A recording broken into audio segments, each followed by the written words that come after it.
Hello everyone and welcome back to another AFK journey video. In this video, we're going to be making a puller pass for Gerda. Even though she's only been out on global server for a few hours now, I did have the opportunity to test her out in PvP and AFK stages. You guys can check out that video as well that we've already uploaded. I think I have a pretty good idea now, and also based on the feedback from people from the VN server about whether you should be recruiting for her or not. And my overall opinion is that Gerda is an easy pass for pretty much every account. I think even the high spenders, there's not going to be basically any use I can see of Gerda currently or even in the future that would make it a reason for you to recruit for her.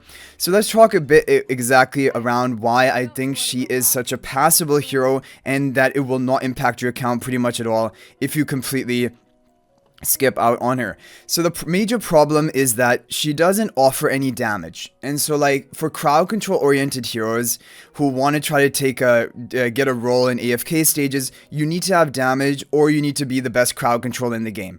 And now Gerda is not the best crowd control in the game. Like really her only form of consistent crowd control is her ultimate, which can sleep nearby enemies for up to 3 seconds.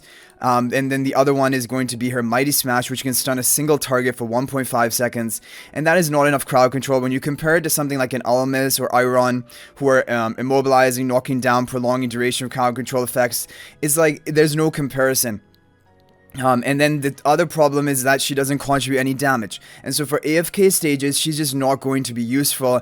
And maybe for a really early game account with limited options, but really then you still have to work on building the top tier AFK stage heroes, and Gerda will not help you with that. The other thing is that for other things like her healing, from the testing I did in AFK stages, her healing was actually not the make or break. The healing did seem like a minor amount onto the opponents, and she did heal your own team fairly well. Like there was high healing output from her. However, I think definitely just having a Smokey in the team basically heals, but Smokey also can deal massive damage. Like that is the thing. For heroes now to be good in different game modes, they need to have multiple roles, and they need to be really good at a role or the overall best hero at a specific role. Gerda is not the best at anything. She's not the best crowd controller. They're better than that, like we said. Almost Iron, even Tassi, for example. Even Arden. She's not the best damage dealer. Her damage is non-existent, so of course she's not there. And she's not the best healer, because you have healers like Smokey who heal and can actually heal more if all the heroes are within range, and he deals damage as well. So that is a problem with Gerda. She's just not excelling at any specific role, and yeah.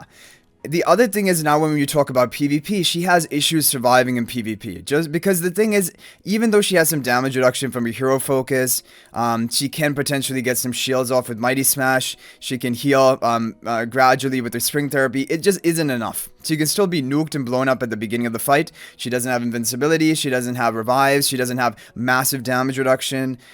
So she's not going to be top tier in PvP. And the other thing is that her jump at the beginning Spring Therapy, it doesn't jump towards the most grouped up enemy area, which would have been nicer. It just jumps literally 3 tiles in front of herself. And so for example, if you're on a long range map, she will not even be able to reach the enemy line when she jumps at the beginning. So that is the other issue. Her hot spring remains after she dies. Like that's kind of interesting, but it's just not enough. Overall, Gerda's kit is just very underwhelming, it's lackluster, and the thing is, when you think about future game modes, where would you actually use her? Ravage Realm, there's no way. She has no damage output. I can't imagine a way that she would be useful there. For any really content, Relentless Rumble, you need damage dealers, you need supporters who buff up your team. She doesn't do either of that. The only thing I can think is if somehow there's some game mode where like having sleepers is somehow good. But if it's just crowd control that you need, there's so many different versions of crowd control, and so like that's the thing. I know there are people out there who want to have like a complete account, have every single hero built. Dura Trials, there's always that like sort of argument that you should build every hero because in Dura Trials it might be useful. But honestly, based on the new format of Dura Trials, I think even if you have like some of the meta heroes built up, usually that is going to be enough for you to clear the stages. The only real thing is like the Nightmare Trials, where you're limited on heroes, but the thing is, we already have a lot of heroes in the game, and so having one extra hero is like less important. And this is something to pay attention to as time goes on in AFK Journey. More and more heroes are going to be added, and so like it's it's easier for you to just skip entirely on certain heroes, and it won't set you far back because there are so many other heroes that can fill that role, fill that slot in whatever different game mode. And this is going to continue to happen. So what my actually plan is, this is on the pay to win account, but even on my main account, what I'm planning to do is, I'm just going to save, like, you know, these 40 recruit tickets. If you have the season pre-order pre-bundle, then you, in my opinion, I'm just going to save them. I'm going to wait for the next banner, Raid Up Recruitment banner, which I think is going to be Shamira. Is it actually going to come after these 21 days are up? Let's take a look at that, because that is something really important to see. Like, if we take a look at the pre-orders, okay, the next one is not coming out for 21 days. It defeats my strategy. Okay, so I think what my strategy is now going to be is I will recruit for example, right now I have 10 left until, like, I hit pity. I'll do that, hit the pity on Siren, then I'm going to use all 40 or 39 tickets onto Gerda, get down to 1. If we hit her, then whatever, but I'm basically just going to use her tickets as getting to the next round of pity, because I'm not a fan of Gerda. I'm completely going to be skipping on this account, skipping on my main account, and that's what you have to do. And especially for free-to-play players, it's such an easy skip, but even for the whale players, there's no point of investing into something if it's not going to bring any benefit to your account other than boosting your base power, right? And like having that higher number, but I don't think that's a reason to be recruiting for this. So yeah, that's why personally I'm not going to be recruiting for Gerda. I think it is a complete skip, like, and I think it's one of the safest skips. And it always is this case, kind of like in each season, there is certain heroes which are almost complete skips, like Luca in the previous season was almost a complete skip. Hodgkin, Nara really one copy. Hodgkin, almost complete skip, although he had damage, so he was at least good for Ravage Run. Gerda doesn't even fulfill that. Gerda is very similar to Luca, and in fact I like Luca more. I think Luca is tankier, and Luca has, like, interesting crowd control to, like, throughout the duration of the fight.